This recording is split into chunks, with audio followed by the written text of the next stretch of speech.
তাহদি মান আহবাবতা ওয়ালাকিন্নাল্লাহা ইয়াহদি মান ইয়াশা। জিজ্ঞাসা করতে চাই, ইসলামের ইতিহাস পড়তে গেলে যেই লোকের নামটা এখনো আসে, যদিও সে মুমিন না, কিন্তু ইসলামী ইতিহাস পড়তে গেলে বন্ধুরা আমার এই লোকের নামটা আসে। সে হলো খাজা আবু তালেব। ইসলামের জন্য যত মানুষ কোরবানি করেছে তাদের ভিতরে একজন আবু তালেব। বিশ্ব নবী, নবীদের নবীকে সেন্টার দিয়েছেন। ইসলামের দুর্দিনে বন্ধুরা আমার নিজের জীবনকে বাজি রেখে ইসলামের খেদমত করেছেন। কিন্তু বলুন, খাজা আবু তালেব ইন্তেকাল করেছে পরপারে জান্নাত না জাহান্নাম? কেন? রব্বুল আলামিন প্রথমেই ঘোষণা দিয়েছেন, ইন্নাল্লাহা আশতারা মিনাল মুমিনিন। জান্নাতের খরিদার হতে চাইলে প্রথম কোয়ালিটি হলো তোমাকে ঈমান নিয়ে আসতে হবে। ঈমান নাই, জান্নাতের খরিদার হওয়ারই সুযোগ নেই। সুবহানাল্লাহ, সুবহানাল্লাহ। তাহলে এতক্ষণ পর্যন্ত আলোচনা দিয়ে কি বুঝলাম? একটা জিনিস বুঝাইতে চাইলাম যে ঈমানহীন নেক আমল করতে করতে করতে করতে যদি খাজা আবু তালেবের মতো ভালো কিছু করে ফেলি, মাদার তেরেসার মতো কল্যাণের কাজ করতে গিয়ে যদি আমি গোল্ড মেডেলও জিতি, কিন্তু পরপারে জান্নাতি হওয়ার কোন সুযোগ নাই। বরং ঈমান যার যত মজবুত, জান্নাত তার তত আলা। ঈমান যার যত মজবুত, জান্নাত তার তত উন্নত। ঈমান যার যত দুর্বল, বন্ধুরা আমার, জান্নাত তার ততটুকু তুলনামূলক একটু বন্ধুরা আমার নিচের হবে। খুব ভালো করে বুঝবেন। যদি বলেন হুজুর ঈমান শক্তিশালী বানানো যায় নাকি? হ্যাঁ, আল ঈমান ইয়াজিদ ওয়া ইয়ানকুস, ঈমান কমে এবং বাড়ে। হুজুর কোন কাজ করলে ঈমান কমে, কোন কাজ করলে ঈমান বাড়ে? নেকির কাজ করলে ঈমান বাড়ে, অপরাধের কাজে জড়ে গেলে ধীরে ধীরে ঈমান দুর্বল হইয়া যায়। গুনাহের কাজে ঈমান দুর্বল হবে, দুর্বল হবে, দুর্বল হতে হতে একটা সময় নাই হয়ে যেতে পারে। কিছু কিছু অপরাধ এমন আছে যেই অপরাধের কারণে ঈমান ভেঙ্গে যায়। কথা বলেন, ঈমান কি হয়ে যায়? ঈমান ভেঙ্গে যায়। কিছু কিছু কাজ এমন আছে। এখন বর্তমান সময়ে সবচেয়ে বড় জটিল বিষয় হলো, বিগত 19 সালে এসেছিল এই পৃথিবীতে একটা ভাইরাস, সেটি হলো কোভিড-19। এই ভাইরাসের আক্রমণে পৃথিবীতে যেই পরিমাণ মানুষের জীবন নষ্ট হয়েছে, মারা গেছে, প্রাণহানি ঘটেছে, তার চাইতে ভয়ঙ্কর ভাইরাস এখন ইরতেদাদের ভাইরাস।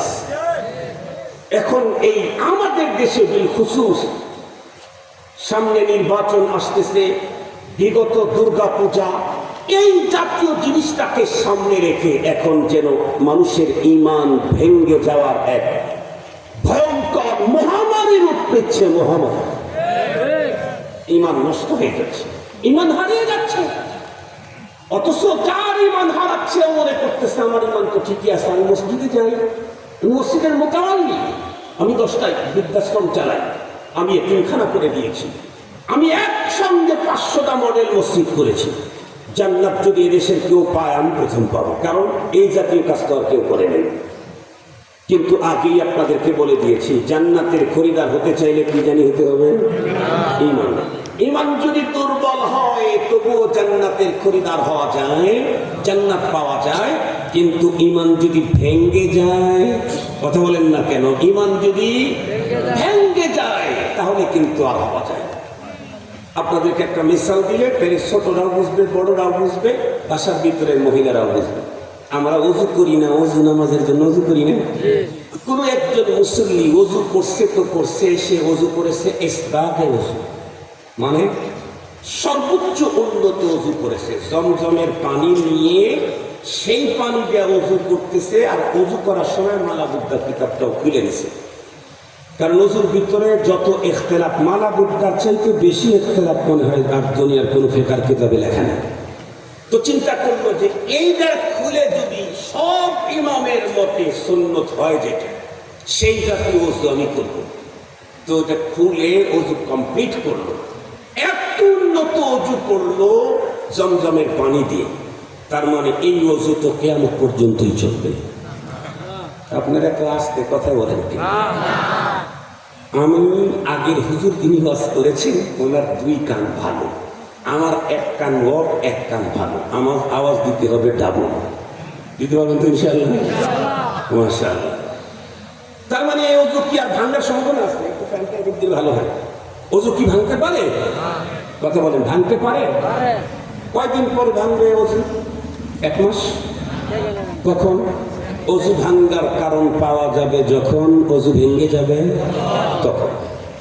আচ্ছা ঠিক আছে, আরেকজন মানুষ এই জাতীয় অজু করে নামাজে দাঁড়িয়ে গেল, একেবারে ডাইরেক্ট খানায় কাবার ভিতরে। যদি বলেন হুজুর খানায় কাবার ভিতরে কি যে কেউ ঢুকতে পারে? হ্যাঁ ঢুকতে পারে, যে কেউ ঢুকতে পারে। হাতিমের ভিতরে ঢুকতে পারে যে কেউ। হাতিমের এটা তো খানায় কাবারই অংশ। হাতিমের ভিতরে ঢুকে ওই প্রকারের অজু করে নামাজ শুরু করছে, 4 রাকাত নামাজ। এখন সে নিয়তি করছে যেহেতু আল্লাহর ঘরে আল্লাহ আমাকে ঢুকে নামাজ পড়ার সুযোগ দিয়েছেন, আজকের নামাজ হবে আমার জীবনের সেরা নামাজ। এখন কেমনে পড়তেছে? নামাজের 13 ফরজ, নামাজের 14 ওয়াজিব, নামাজের 51টা সুন্নাত, সবগুলি একদম সালাতুত তসবিহ যেমন একেবারে অ্যালার্ট থেকে পড়তে হয় না, ভুল হয়ে যায়, ওই রকম অ্যালার্ট থেকেই সালাত শুরু করে দিল খানায় কাবা ভিতরে। নামাজ মোটামুটি 13 ফরজ প্রায় আদায় শেষ, 14 ওয়াজিব প্রায় শেষ, সুন্নতেরও প্রায় শেষ। 4র্থ রাকাতের বৈঠক জলসার ভিতরে নেই, সালাম ফিরাবে মাত্র 10 সেকেন্ড আগে সালাম ফিরালেন শরীরের বিশেষ এক জায়গা দিয়ে বাতাস বেরোয় গেছে। এখন বলেন তো দেখি নামাজ আছে না গেছে? আরে জমজমের পানিতে ওযু করছে তাও নামাজ গেল, খানায় কাবার ভিতরে বসে নামাজ পড়তেছে তাও চলে যাবে। আরে 13 ফরজ আর 14 ওয়াজিব আর 51 সুন্নতের ম্যাক্সিমাম গুলো তো হয়েই গেছে। লিল আকসার হুকমুল কুল, কথা বলবেন না কেন? লিল আকসার হুকমুল কুল, তো সব হয়েই গেছে। লিল আকসার হুকমুল কুল, সব জায়গায় লিল আকসার হুকমুল কুল হয় না। এই মাত্র 5 সেকেন্ড আগে নির্ধারিত কোনো এক জায়গায়, সব জায়গার বাতাসে আবার নামাজ ভাঙ্গে না, ওযু ভাঙ্গে না। বিশেষ এক জায়গা দিয়ে বাতাস বেরোইছে, নামাজ ভেঙে গেছে। ঠিক তদ্রূপ আপনি মোল্লাবাড়ির সন্তান, আপনার বাবা 10 গ্রামের সম্মিলিত মাঠের খতিব ছিলেন, আপনার দাদি বড় আবেদা জাহেদা ছিলেন, আপনার নানি তো আবে বসিয়া ছিলেন, আপনার আম্মাও বড় তাকিয়া জাকিয়া ছিলেন। ছোটবেলায় আপনাকে মর্নিং বক্তব্যে পাঠিয়ে প্রথমেই আপনার গলাতে ঈমানের কালিমা পড়ায় দিয়েছেন, আমানতু বিল্লাহি ওয়া মালাইকাতিহি ওয়া কুতুবিহি ওয়া রুসুলিহি ওয়াল ইয়াউমিল আখির ওয়াল কদরি খাইরিহি ওয়া শাররিহি মিনাল্লাহি তাআলা ওয়াল বা'থি বা'দাল মাউত। আমানতু বিল্লাহি কামা হুয়া বিআসমাইহি ওয়া সিফাতিহি ওয়া কাবিলতু জামিআ আহকামিহি ওয়া আরকানিহি। লা ইলাহা ইল্লাল্লাহ মুহাম্মাদুর রাসূলুল্লাহ।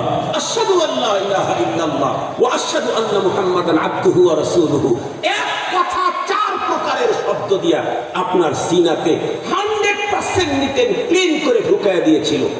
মা ছোটবেলাতেই খানা খাওয়ার দোয়া, ঘুমানোর দোয়া, ঘুম থেকে জাগার দোয়া, পথে চলার দোয়া, দুধ পান করার দোয়া, পানি পান করার দোয়া, ফল খাওয়ার দোয়া, খাদ্য খাওয়ার দোয়া সব শিখিয়েছিলেন।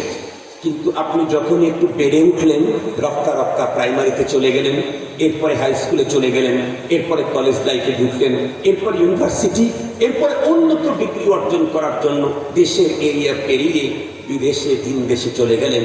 ফ্রেন্ড সার্কেল এখন বেড়ে গেল, যোগ্যতা এবং কোয়ালিফিকেশন অনেক বেড়ে গেছে, আপনার সনদের স্তূপ হয়ে গেছে, অনেক ডিগ্রি আপনার। আপনি এখন ভাষ্যকর, আপনি এখন এই আবিষ্কারক, আপনি এখন বিজ্ঞানী, আপনি এখন তত্ত্ববিদ, আপনি এখন কবি, আপনি এখন সাহিত্যিক, আপনি এখন বিগ বস, বড় নেতা, আরো অনেক কিছু। চলতে চলতে চলতে চলতে 80 বছর বয়সে এসে যদি আপনি বলে ফেলেন ইসলামী শরিয়া আমার ব্যক্তিগত জীবনে চলবে, সামাজিক জীবনে চলবে, রাষ্ট্রীয় জীবনে মানি না, তাহলে মৃত্যুর মাত্র কয়েক বছর আগে, ওই সালাম ফিরানের আগে বাতাস বাড়াইলে নামাজের যে কন্ডিশন, আপনার ইমানের সেম কন্ডিশন। কথা বলেন, আপনার ইমানের কথা বলেন না কেন? আপনার ইমানের তার মানে যতক্ষণ পর্যন্ত তাজদীদে ঈমান না করবেন, এই অবস্থায় যদি আপনি মারা যান, তাম পৃথিবীর সমস্ত 200 কোটি মুসলমান সম্মিলিত কণ্ঠে আপনার নামে যদি 100 বছর পর্যন্ত মাগফিরাতের কামনা করে, একটা গুনাহ মাফ করা হবে না। আপনার জন্য প্রতিদিন যদি মিলিয়ন বিলিয়ন কোরআন খতম করে, একটা নেকিও আপনার আমলনামায় ঢুকবে না, একটা নেকিও ঢুকবে না। এদেশের মানুষ সবকিছু নিয়ে ভাবে, দিন নিয়ে ভাবে, ঈমান নিয়ে ভাবে না। এত সস্তা মনে করে, এত সহজ মনে করে ঈমান। আপনি ছোট্ট একটা চাকরি দিবেন, আগে দেখেন কোন দল করে, ওর বাপে কোন দল করছে। রব্বুল আলামিন এত বড় বিশাল জান্নাত দিবে, উনি দেখবেন না? কথা বলেন না কেন? ছোট্ট একটা চাকরি দিবেন, দেখেন ওর বাপে কোন দল করছে, শ্বশুর বাড়ির লোকেরা কি করে। রব্বুল আলামিন আপনাকে জান্নাত দিবেন, আপনাকে চয়েস করবে না? আপনাকে ইয়াকে টেস্ট করবে না? আম হাসিবতুম আন তাদখুলুল জান্নাহ ওয়ালাম্মা ইয়াতিকুম মাসালুল লাযীনা খালাউ মিন ক্বাবলিকুম মাসাতহুমুল বা'সা ওয়াদ-দাররা ওয়াযুলজিলু হাত্তা ইয়াকুলার রাসূল والذين آمنوا معه متى نصر الله। আল্লাহ তাআলা স্পষ্ট করে বলে দিয়েছেন, আমি তো তোমাকে জাজ করব, আমি তোমাকে পরীক্ষা করব, পদ দেব, দেখি পদের লোভে ঈমানের কন্ডিশন কি ঘটাও। কথা বলেন না কেন? আমি তোমাকে চেয়ার দেব, পাওয়ার দেব, চেয়ার আর পাওয়ারের ভিতরে অধিষ্ঠিত হয়ে দেখি ঈমানের সাথে কি আচরণ তুমি করো। এটা আমি দেখবো, তো পরীক্ষা করব। শুধু এতটুকু না, এত জটিল পরীক্ষাও দেব ঈমানের পথে, যেমন অতীতের নবী এবং তার উম্মতদেরকে দেওয়া হয়েছিল। কষ্ট আর পরীক্ষা তো ভয়ঙ্কর, শেষ পর্যন্ত তারা কথা বলেই ফেলেছে কষ্টে, মাতা রাসূলুল্লাহ, আল্লাহ আর সইতে পারতেছি না, আর সহ্য হয় না। মুসিবত আমার উপরে আসে নাই, গাজার মুসলিমদের মুসিবত দেখে তো বহুবারই কথা বলেছি, আর সহ্য হয় না আল্লাহ, আর সহ্য হয় না। কোথায় তোমার সাহায্য, তোমার মদত কখন আসবে? গাজার মুসলমানদের শাস্তির দৃশ্য দেখে বলেছি, তাহলে যারা এই জুলুমের শিকার, তাদের অবস্থা কি ছিল? মুসলমান ভাইরা আমার খুব ভালো করে বুঝবেন, আমাদের দেশের যে জিনিসটা আমি সিরিয়াসলি লক্ষ্য করি, আলহামদুলিল্লাহ অনেক মুসলমান এমন আছে বন্ধুরা আমার, ঈমান আমলের ব্যাপারে তেমন বেশি এলাকার সজাগ না, অনেকটাই গাফেল। তারপরেও আলহামদুলিল্লাহ বললাম কেন? অনেক টাকার মালিক, গাড়ি বাড়ির মালিক, মিল কারখানা, ইন্ডাস্ট্রিজ, গ্রুপ অফ ইন্ডাস্ট্রিজের মালিক, আপনজন যখন দুনিয়া থেকে চলে যায় বন্ধুরা আমার, তখন তাদের বাবার কুলখানি, বন্ধুরা আমার, ফাতেহা খানি, কুলখানি, ইয়াসিন খানি, আর রহমান খানি, যত খানি আছে সবগুলা খানির বন্ধুরা আমার ব্যাপারে তারা অনেক লম্বা টাকা ব্যয় করে, কোটি টাকা ব্যয় করে বাবার রুহের মাগফিরাত কামনায়, লক্ষ লক্ষ টাকা ব্যয় করে বাবার আমল নামায় নেকি পৌঁছাবার জন্য। কিন্তু আমি আগেই বলতে চাই, মনে রেখেন, বাবা ইন্তেকালের পরে তার আমল নামার ভিতরে আপনি নেকি পৌঁছাবেন, অপশন তো আল্লাহ পাক রেখে দিয়েছেন। তার গুনাহ মাফের জন্য আবেদন করবেন, অপশন তো আল্লাহ পাক রেখে দিয়েছেন। এই জন্য কোনো একজন মানুষ যদি পৃথিবী থেকে বিদায় নিল, পরপারের জন্য যথেষ্ট পরিমাণে প্রস্তুতি গ্রহণ করতে পারে নাই, তার আগেই দুনিয়া থেকে বিদায় নিয়ে চলে গেল। আল্লাহকুমুত তাকাতুর হাত্তা যুরতুমুল মাকাবির। কিন্তু লোকটা যখন চলে গেল, পৃথিবীতে যদি 3 অপশনের কোনো একটা অপশন যদি তার থাকে, অথবা 3 অপশন যদি সে চালু করে দিয়ে থাকে, তাহলে তার তেমন কোনো পেরেশানি নাই। 1 নাম্বার হলো ইল্লা মিন সাদাকাতিন জারিয়া আও ইলমিন ইউনতাফাউ বি আও ওয়ালাদিন সালিহিন ইয়াদউ লাহু। আমার যেই পরিমাণে 100% গুনাহমুক্ত হয়ে গুনাহগুলি মাফ করে কবরে যাওয়ার কথা ছিল, পারি নাই। আমার যে পরিমাণে পুঁজি নিয়ে যাওয়ার কথা ছিল, সেই পরিমাণে পুঁজি নেই নাই, একদম অপ্রতল, একদম তুচ্ছ নগণ্য কিছু পুঁজি নিয়ে গেলাম। কিন্তু দুনিয়াতে যদি আমি আমার সন্তান এমন রেখে দিয়ে থাকি যেই সন্তান 5 ওয়াক্ত সালাতের পরেই হাত তুলে আল্লাহকে ডেকে বলে রব্বানা ইগফির লানা ওয়া লিওয়ালিদাইনা, আর যদি সন্তান ডেকে বলে রব্বিরহামহুমা কামা রব্বায়ানি সগীরা, ভালো করে বুঝবেন। জিজ্ঞেস করতে চাই, এই শব্দগুলি দিয়ে দোয়া করার অর্ডার কে দিয়েছে? শব্দগুলি কে শিখিয়েছেন? শব্দগুলি কোন নবীর বানানো না, শব্দগুলি কোন গাউসার কুতুবের তৈরি করা বিস্তৃত শব্দ না, শব্দগুলি খোদ আল্লাহর। আর ওই আল্লাহ আমাকে ডেকে বলেছেন ওয়াকুর রব্বিরহামহুমা কামা রব্বায়ানি সগীরা। রবের শিখানো, রবের বানানো শব্দগুলি যদি ব্যবহার করে আমি রবের কাছে দোয়া করি, এই দোয়া ফেরত দেওয়ার কোনো সম্ভাবনাই নাই। কিন্তু সত্য হলো আমি বাবার জন্য গুনাহ মাফ চাবো, নিঃসন্দেহে গুনাহ মাফ হয়ে যাবে, বাবার আমল নামায় নেকি পৌঁছিয়ে দেব, নিঃসন্দেহে ঢুকেই পড়বে বাবার অ্যাকাউন্টে নেকি। শর্ত হলো আমার বাবা মৃত্যুর সময় দুর্বল ঈমান নিয়ে গেলেও চলবে, ঈমান ভঙ্গ হয়ে কবরে গেলে সারা দুনিয়া মিলেও আর কোনো নেকি পৌঁছানো সম্ভব হবে না। এজন্য প্রত্যেকটা মানুষকে আপনজন মরণের পরে সব রেসানি করবার আগে আমার আপনজন কার সাথে চলে, কার থিওরি মোতাবেক চলে, এটা আগে দেখা দরকার। আমার বাবা কাদের সাথে চলে? কাদিয়ানি? আমার বাবা কি কাদিয়ানিদের সাথে চলে? আমার বাবা কি কবর পূজারী মুশরিকদের সাথে চলে? আমার বাবা কি শুধু ভোটের লালসায় পাগল হয়ে মূর্তির সামনে মুশরিকের মতোই কথা বলে? তাই যদি হয় তাহলে ওই বাবার জন্য সারা দুনিয়া কয়েক কোটি বার খরিদ করে ব্যয় করলেও একটা নেকি বাবার কবরে ঢুকানো সম্ভব না। একটা নেকি তার আমল নামায় ঢুকানো সম্ভব না, একটা গুনাহ বাবার জন্য মাফ করানো সম্ভব না। রব্বুল আলামিন তো বলেছেন নেকি ঢুকায়া লাভটা কি, কি লাভ হবে? রব তো ঘোষণায় দিয়েছেন লা নুকিমু লাহু ইয়াউমাল কিয়ামাতি ওয়াজনা, লা নুকিমু লাহু ইয়াউমাল কিয়ামাতি ওয়াজনা। ওর জন্য মিজানের পাল্লাই দাঁড় করানো হবে না। তোর 20 কেজি না 25 কেজি কি লাভ? তোর তো কোনো পালাই নেই তোর জন্য। এই জন্য মুসলমান খুব ভালো করে বুঝবেন, আপনারা যেহেতু সমুদ্রের এলাকার মানুষ, নদীতে এলাকার মানুষগুলি বেশি জানে, ভালো জানে। বন্ধুরা আমার, নদীর পাড় ভাঙ্গে হলো 2টা টাইমে। পানি যখন বাড়তে থাকে তখন, পানি যখন কমতে থাকে তখন, পানি যখন ভরপুর থাকে তখন। বন্ধুরা আমার, নদীর পাড় ভাঙ্গে না।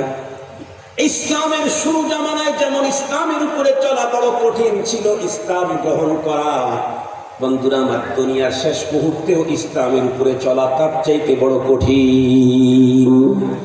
মাঝখানকার সময়টা অত্যন্ত সুন্দর, তখন দিন ও ইসলামের উপরে চলা বড় আসান। কিন্তু এখন দিন যত গড়াবে ততই দিনের উপরে চলা, দিনের উপরে টিকে থাকা বড় কঠিন হয়ে যাবে। এই মুহূর্তের মধ্যে আমাকে সবচাইতে বেশি অ্যালার্ট হতে হবে আমার ঈমানের ব্যাপারে। আমল যদি দুর্বল হয় হোক, কারণ আমি কম আমল নিয়ে কবরে গেলাম, আমার সন্তান অথবা সদকায়ে জারিয়া অথবা আমার ইলমে লিখিত কোনো কিতাব অথবা বক্তব্যের মাধ্যমে 10,000 মানুষ মুসল্লি হয়ে গেল। ওই লোকটা সারা জীবন যত নামাজ পড়বে, আগে জীবনে কোনোদিন আল্লাহ নামের জিকির করে নাই, আমি তারে জিকির শিখাইলাম। আগে কোনোদিন কোরআনের কারিমের তেলাওয়াত করতে পারে নাই, আমি ওর সিনাতে সূরাতুল ফাতিহা শুদ্ধ করে ঢুকাইয়া দিলাম। ওই লোকটা সারা জীবন যতবার সূরা ফাতিহা পড়বে, ওর নেকি আমার আমলনামার ভিতরে অটোমেটিক ঢুকে যাবে। ঈমান যদি দুর্বল হয় তবু আমি 100% মুক্তি পাওয়ার সম্ভাবনা আছে। কিন্তু যদি ঈমান ভঙ্গ হইয়া যায়, সারা দুনিয়া আমার জন্য গুনাহ মাফের আবেদন করলে একটা গুনাহ মাফ হবে না। যদি ঈমান বন্ধুরা আমার না থাকলে পরপারে আবেদন করলে যদি পাওয়া যেত, সর্বপ্রথম আবেদন করতেন মুহাম্মদুর রাসূলুল্লাহ তার চাচার জন্য। মুসলমান ভাইরা আমার, পরপারে যদি ঈমান ছাড়া যদি গেলে যদি মাপ পাওয়া যেত, নূহ পয়গম্বর সর্বপ্রথম আবেদন করতেন কলিজার টুকরা তার সন্তান কেনানের জন্য। সত্যি যদি ঈমান হারা হয়ে কবরে গেলে নবীদেরকে দিয়েও তাদের কোনো কাজ করা যেত, তাহলে হযরতে লূত পয়গম্বর আল্লাহর কাছে আবেদন করতেন, আল্লাহ রফিকায়ে হায়াত, জীবনে সে আমার একদম শরীরের সঙ্গে যার সাথে আমার স্কিনের সম্পর্ক ছিল, সেই মেয়েটাকে, সেই মানুষটাকে তুমি মাফ করে দাও। না না, এগুলি দিয়ে কখনোই হয় না। ইব্রাহিমে খলিল আলাইহিস সালাম এমন কোনো সুযোগ থাকলে তার বাবার জন্য আবেদন করতেন, কিন্তু কোনো সুযোগ নাই। এই জন্য মনে রাখতে হবে, কোনো দিক থেকেই কোনোভাবেই যেন আমার বাবা, আমার চাচা, আমার রিলেটিভ, আমার সন্তান, আমার ভাই, এরা যেন এমন গ্রুপে না মিলে যায় যেই গ্রুপে ঢোকার সঙ্গে সঙ্গে ঈমান ভেঙে যায়। এমন গ্রুপে যদি ঢোকে, তার মরণের পরে এখন কোটি কোটি টাকা ব্যয় করে কোনো লাভ নাই। জোরে বলে, কাজ আগে করতে হবে, এলার্ট আগে হতে হবে। আমাদের দেশের উচ্চ শিক্ষিত লোক যারা, এরা শরীয়ত নকল অত মানে না, আকল বেশি মানে। আমাদের দেশে উচ্চ শিক্ষিত ইংরেজি শিক্ষিত লোকেরা নকল অত মানে না, আকল মানে বেশি। এ কারণে বাংলাদেশে ঝাল মিষ্টি টক শো হয় না। কথা বলেন না তো? বাংলাদেশে ঝাল মিষ্টি টক শো হয় না। এই টক শোতে দেখবেন, যদি কোনো একজন ইসলামপন্থী হুজুর থাকে, চতুর্দিক থেকে ঝাল আর টক একসাথে আক্রমণ করে। হুজুর কোনো তথ্য বললেই বলে, এটা তো বুঝে আসে না, এটা তো যুক্তিযুক্ত না। বলুন তো দেখি, দিন ইসলাম কি যুক্তির উপরে, আকলের উপরে না নকলের উপরে? কোরআনের উপরে আর হাদিসের উপরে। কথা বলেন না কেন? কোরআন যা বলেছে সেটাই দিন, তোমার বুঝে আসলেও দিন, না আসলে ওইটাই দিন। আমার কাজ কি? সামি'না ওয়া আতা'না, আমি শুনবো তো মানবো। কেন বলার কোনো অধিকার নাই। লা ইউসআলু আম্মা ইয়াফআলু ওয়া হুম ইউসআলুন। দেখবেন, যেহেতু তারা যুক্তির উপরে বেশি ডিপেন্ডেন্ট, এই কারণে দেখবেন বর্তমান সময়ের ইসলাম বিধ্বংসী এক জাম হলো কাদিয়ানিয়াত। আকীদায়ে খতমে নবুয়ত, ঈমানের গুরুত্বপূর্ণ অংশ, সেইটার উপরে তাদের আক্রমণ। কি বলে তো জানেন? যাকে যেমন বললে কাজ হয় তাকে তেমন বলে। বলে দেখেন, আল্লাহ পাকের চিরাচরিত নিজাম কি, সিস্টেম কি? একজন নবীর পরে আর একজন নবীকে দ্রুত সময় পাঠায় দিতেন। একটু বেশি গ্যাপ হলেই মানুষ গোমরা হয়ে যায়। যেমন ঈসা পয়গম্বরের পরে আমাদের নবীকে পাঠাইতে 500 বছর, 550 বছরের একটা গ্যাপ ছিল। এই গ্যাপেই মানুষ, সত্য থেকে মানুষ অনেক দূরে ছিটকে পশুত্বের চাইতেও আরো ভয়ঙ্কর ওয়াহশানিয়ত ঢুকে পড়েছিল, হায়াওয়ানিয়ত ফেল হয়ে গিয়েছে। এই জাতীয় কথা তারা বলবে। তো তারপরে কি? এই কারণে আমাদের নবীজির পরে আর কোন নবী আসবে না, এই কথাটা বিশ্বাস করা হবে। নাউজুবিল্লাহ বললেন না? কারণ এত লম্বা টাইম নবী ছাড়া হলে দুনিয়া ধ্বংস হয়ে যাবে। আপনি যদি বলেন ইন্না লিল্লাহ, আপনি এটা কি বললেন? কোরআন শরীফের ভিতরে আছে, মা কানা মুহাম্মাদুন আবা আহাদিন মিন রিজালিকুম ওয়ালাকিন রাসূলুল্লাহ খাতামুন নবী। আল্লাহ বলছেন মুহাম্মদ সর্বশেষ নবী সাল্লাল্লাহু আলাইহি ওয়াসাল্লাম। তখন চট করে ফিরে এসে আপনাকে আর এক সিস্টেম পাকড়াও করবে। কি? এ বলে শুনেন, মুহাম্মদুর রাসূল সাল্লাল্লাহু আলাইহি ওয়াসাল্লাম সর্বশেষ নবী, তো আমরাও মানি। তো তাইলে বলে মুহাম্মদ সাল্লাল্লাহু আলাইহি ওয়াসাল্লাম তো সর্বশেষ নবী। কিয়ামত পর্যন্ত এই মহান নবীজির এই কাজে সহযোগী হিসাবে আল্লাহ তাআলা ক্ষণে ক্ষণে কিছু নবী পাঠায় দিবেন। জিল্লি নবী, ছায়া নবী। কথা বলেন না কেন ভাই? জিল্লি নবী, ছায়া নবী, অ্যাসিস্ট্যান্ট নবী, অ্যাসোসিয়েট নবী, সহযোগী নবী, সহকারী নবী। আপনি তখন চিন্তা করবেন যে এটা তো যুক্তিযুক্ত কথা, আর আপনি তো যুক্তিকেই বেশি মানেন কোরআনের চাইতে, হাদিসের চাইতে। অথচ হযরত ওমর ফারুক রাদিয়াল্লাহু তাআলা কি বলছেন? দ্বীনের মাদার যদি আকলের উপরে হতো, তাহলে মুজার মাসে নিচে করা লাগতো না উপরে করা লাগতো, না নিচে করা লাগতো? নিচে করা লাগতো। কারণ পথ চলতে গিয়া যদি ময়লা লাগে, সেটা মুজার নিচে লাগে না উপরে লাগে?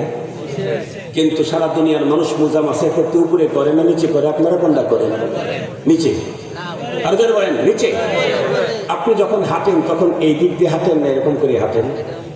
নিচেটাই ময়লা লাগলে তো নিচেই লাগবে, উপরে উপরে ময়লা লাগলে এক জায়গায় আর পানি লাগালে না জায়গায়। এটা হইল বলে হুজুর এটাই মানতে হবে। কেন? কারণ এটা আমার বুদ্ধি আর বিবেকের উপরে ধর্ম না, ধর্ম হলো এই ওয়াহি মানার উপরে।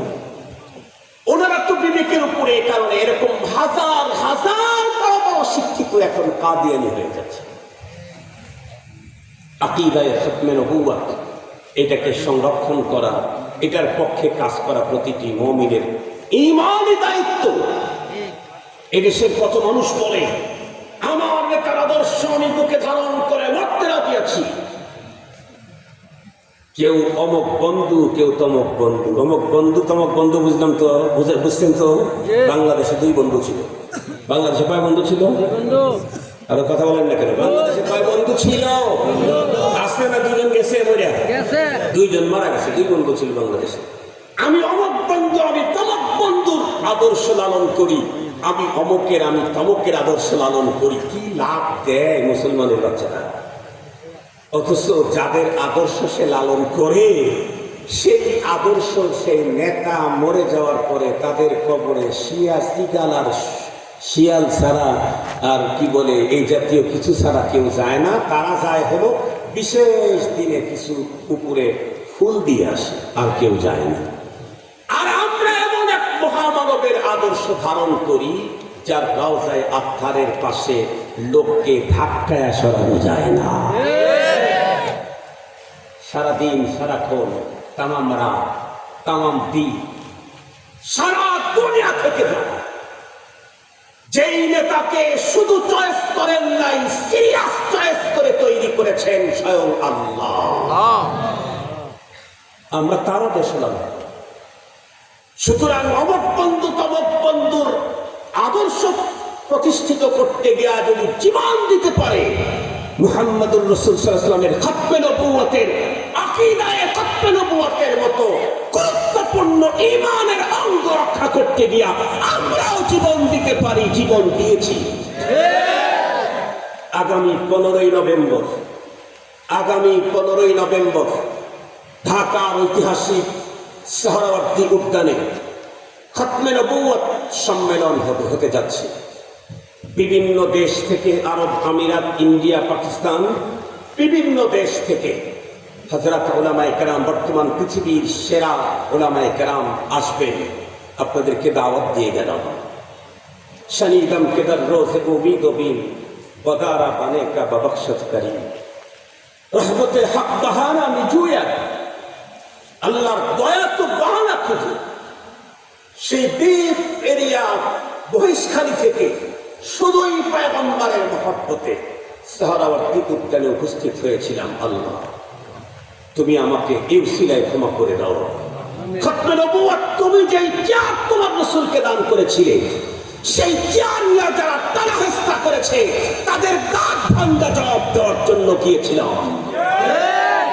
আপনাদেরকে দাওয়াত করলাম 15ই নভেম্বর ঢাকার সোহরাওয়ার্দী উদ্যানে খতমে নবুওয়াত মহাসম্মেলন, আন্তর্জাতিক মহাসম্মেলন। পৃথিবীর অনেক রাষ্ট্র থেকে হযরত উলামায়ে কেরাম আসবেন। ওনারা যদি নবী প্রেমে এদেশে আসতে পারেন, আমি এদেশে থেকে যেতে না পারলে সেটা আমার জন্য বদকিসমতি।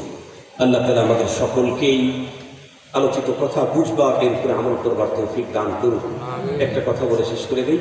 আমার কিন্তু কথা আসলে 3টা হয়ে গেছে, এরপরেও আবার এক নজরে 3 কথাটা বলি। পরপারে মানুষ কয় শ্রেণী হবে? প্রথম চান্সেই জান্নাতে যাবে। তার লাগবে কয়টা পুঁজি? কমপক্ষে কয়টা? আবার বলে কমপক্ষে কয়টা? ঈমান, নেকামত। এখন যদি এক দল যাবে প্রথম চান্সেই জাহান্নামে, আর কোনোদিন ফেরত আসবে না, সেই দল কোন দল? যার কাছে ঈমান নেই। কথা বলেন, যার কাছে কি নাই? ঈমান নেই। তাহলে ঈমান যদি না থাকে, সে কোনোদিনও কোনো অবস্থাতেই কখনোই জান্নাতি হওয়ার সুযোগ নাই। আর একটা দল আছে জাহান্নামে যাবে, পরে জান্নাত পাবে। সেটা কোন দল? যার কাছে ঈমান আছে, আমল নাই। কথা বলেন, ঈমান আছে অথবা আমল আছে অকুত, একেবারে অল্প, এবং অনেক অপরাধী। মুমিনে আসি অপরাধী, মুমিন কিন্তু অপরাধী। ঈমানটা তার দুর্বল, ঈমান কমজোর।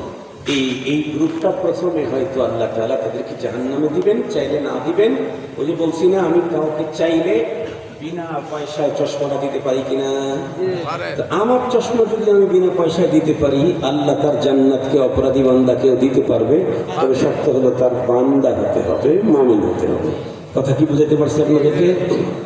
তাহলে আল্লাহ তাআলা আমাদের সকলকে এই কথাগুলো বুঝবার, এরপরে আমল করবার তৌফিক দান করুক। তবে আমাদের টার্গেট, আমরা প্রথম চান্সেই জান্নাতি হতে চাই। আল্লাহ আমাদেরকে তৌফিক দান। আলহামদুলিল্লাহ।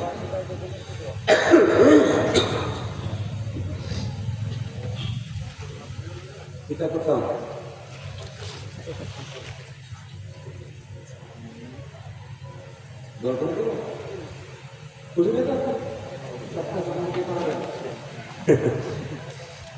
কিছু কাজ আমাদের মুরব্বীরা করুক।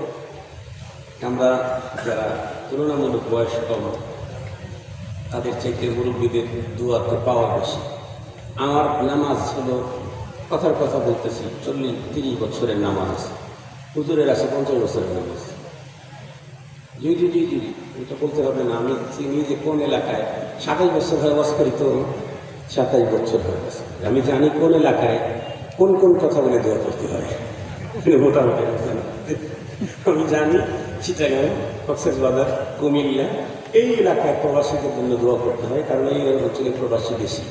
আর আমাদের ওই মঙ্গার কবলিত এলাকা, কুড়িগ্রাম, 10-20 গ্রামে একজন প্রবাসী পাওয়া যায় না। এই জন্য দোয়া না করলে তেমন ঝামেলা নাই কি দোয়া করবো। কিন্তু এই এলাকায় তো ঘরে ঘরে প্রবাসী, তাই না? এবং যেই সন্তান কাছে থাকে তার চাইতে পিতা মাতা যে সন্তান দূরে থাকে তার জন্য দোয়া বেশি করে, দোয়া বেশি চায়। ঠিক বললাম? এটা নিয়ম। আলহামদুলিল্লাহি রাব্বিল আলামিন, ওয়াসসালাতু ওয়াসসালামু আলা সাইয়্যিদিল আমবিয়া ওয়াল মুরসালিন ওয়া আলা আলিহি ওয়া আসহাবিহি আজমাইন। ربنا ظلمنا أنفسنا وإن لم تغفر لنا وترحمنا لنكونن من الخاسرين. ربنا لا تزغ قلوبنا بعد إذ هديتنا وهب لنا من لدنك رحمة إنك أنت الوهاب. اللهم اهدنا واهد بنا واهد الناس جميعا. اللهم اهدنا الصراط المستقيم صراط الذين أنعمت عليهم غير المغضوب عليهم ولا الضالين. রব্বুল আলামিন মেহেরবান আল্লাহ, দিনে একটি ইন্তেজামে আমরা উপস্থিত হয়ে গভীর রাত পর্যন্ত আলোচনা করা শোনার পর ভিক্ষুকের মতো হাত দুখানি তোমার আরশে আজিমের দিকে উঁচু করেছি। আল্লাহ মেহেরবানি করে আমাদের প্রত্যেকের আশা বসা আজকের ইন্তেজাম এবং এই সংগঠন পরিষদকে তুমি কবুল মঞ্জুর করে নাও। রব্বুল আলামিন আমাদের প্রত্যেকের তামাম জীবনের সমস্ত গুনাহগুলি ক্ষমা করে দাও। আমাদের আপনজন যারা দুনিয়া থেকে চিরবিদায় দিয়েছে, আল্লাহ তাদেরকে চিরস্থায়ী ক্ষমা করে তাদের প্রত্যেকের কবরগুলি রহমত দিয়ে ভরে দাও। রব্বুল আলামিন আমাদের ছেলে মেয়ে, ভাই ব্রাদার, বন্ধু বান্ধব, স্ত্রী পুত্র কন্যা, দেশে বিদেশে যারা আছে তাদের প্রত্যেককে সুস্থতার সঙ্গে নেক হায়াত বাড়িয়ে দাও, নেক জিন্দেগি তাদেরকে নসিব ফরমাও। আল্লাহ আমাদের প্রত্যেককে ঈমান আর নেক আমলের পুঁজি করবার তৌফিক দিয়ে দাও। আল্লাহ তুমি নিজ হাতে ধরে ধরে আমাদেরকে গুনার কাছ থেকে হেফাজত ফরমাও। রব্বুল আলামিন আজকের এই ঐতিহাসিক সম্মেলন, এই সম্মেলনের পিছনে যত মানুষের মুসাআদা আছে, ইয়া আল্লাহ প্রত্যেকের সাহায্য সহযোগিতা আল্লাহ তুমি কবুল করে নাও। দেশ বিদেশ থেকে যারা সহযোগিতা করেছে আল্লাহ তাদেরকে নিয়ামত বদল দান করে দাও।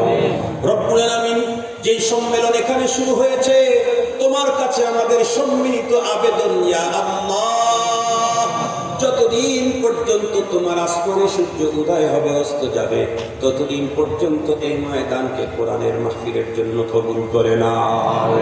রব্বুল আলামিন তামাম পৃথিবীর মজলুমদেরকে মদদ ফরমাও।